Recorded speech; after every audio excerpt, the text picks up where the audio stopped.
Eto na, guys, malapit na tayo sa Jonas. Perfect na perfect sa napakainit na araw nitong tanghaling tapat dito sa Boracay. Ayan ang Jonas Fruit Shake at tetry natin. Ito yung kanilang menu.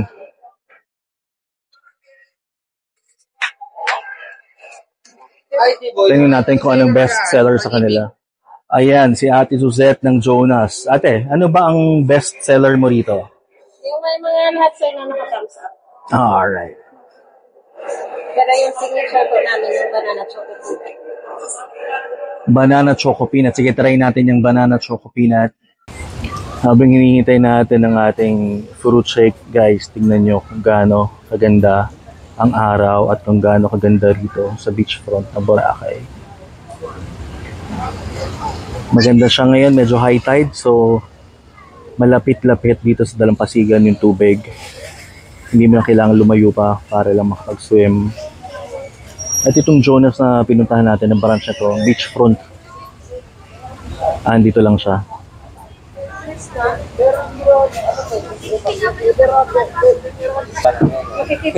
Ayan guys, ang ititry natin yung kanilang best seller na banana choco peanut. Ano lang to, 190 pesos. Tapos meron din sila yung watermelon mango, 200 pesos. Ang laki na. Okay, so tikman natin.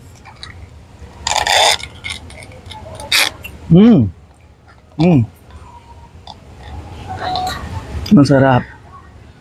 Perfect sa napakainit ng panahon. Last time ko natikman ito, 16 years ago. Nandun pa sila, wala pa sila ganito pwesto, parang kubo pa lang. Natatandaan ko yun. Ngayon try natin itong watermelon mango.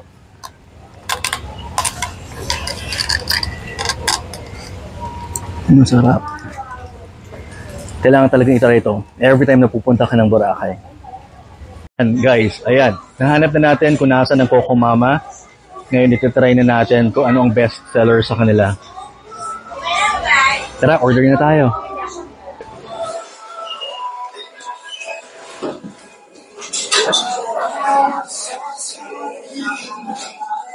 Yung kanilang half ng buko na shinred.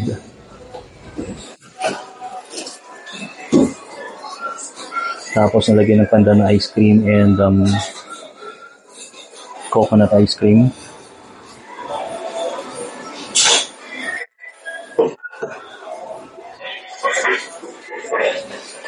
And of course, lalagyan nila ng fresh mangoes.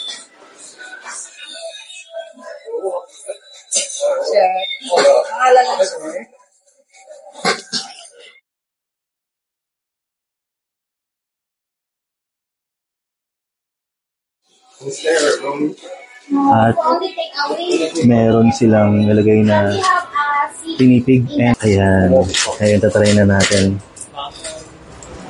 Perfect. Naka-order na tayo nitong Coco Mama. Nakiupo lang tayo dito sa harapan. Ayun lang sa likod yung Coco Mama kasi take-out counter lang yun. So sabi ko nga sa'yo, tignan nyo guys, yung pinakakalahati ng buko, kinayod nila. Tapos, nilagyan nila ng pandan ice cream, merong coconut ice cream at saka fresh mangoes.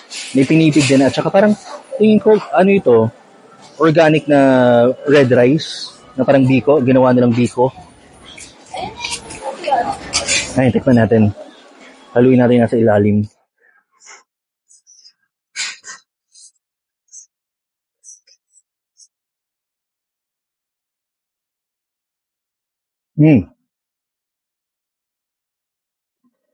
Lasang-lasa mo yung lasang gata eh. Kung malalasa mo lasang gata, yung crunch ng pinipig, yung linamnam nitong parang ginawa nilang biko na brown rice, and of course yung buko na alam mong fresh na fresh, at itong mango nila.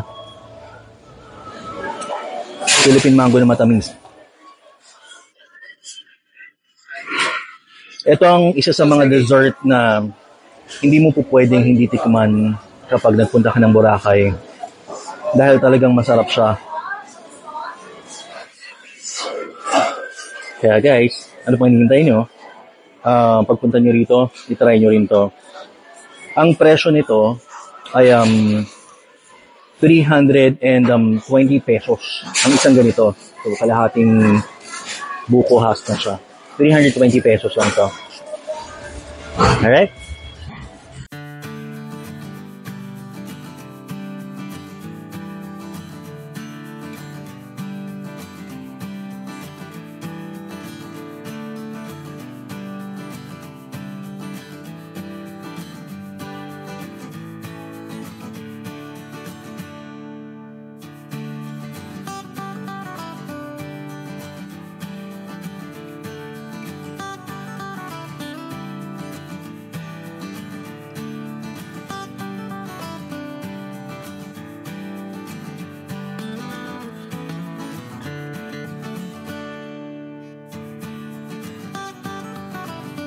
Andito naman tayo guys sa Halo Mango at 250 pesos lang tong order natin. Tikman natin. Masarap. Masarap siya. Guys, ano to soft serve na mango flavor ice cream. Tapos meron siyang fresh mango sa gilid. Very refreshing at very creamy yung manggang-mangga yung lasa ng ice cream. Tapos yung ginamit nilang fresh mangoes, matamis.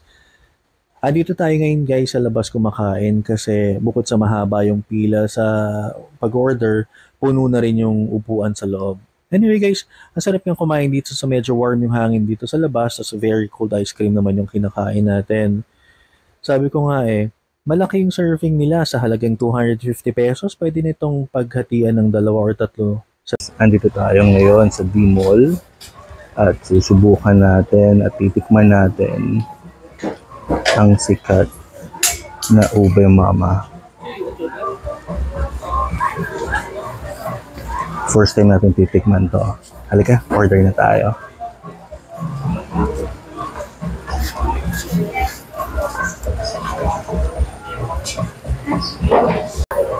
Ayan guys, naka-order na tayo ng ube mama. Tikman natin kung masarap.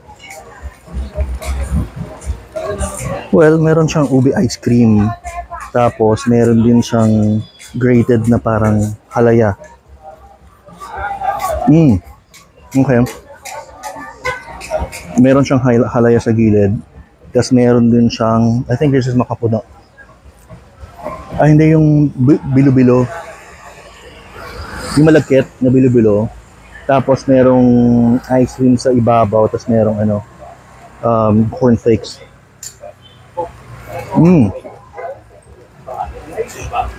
Masarap naman siya. Bago to sa panlasa ko. Dito lang siya sa D-Mall.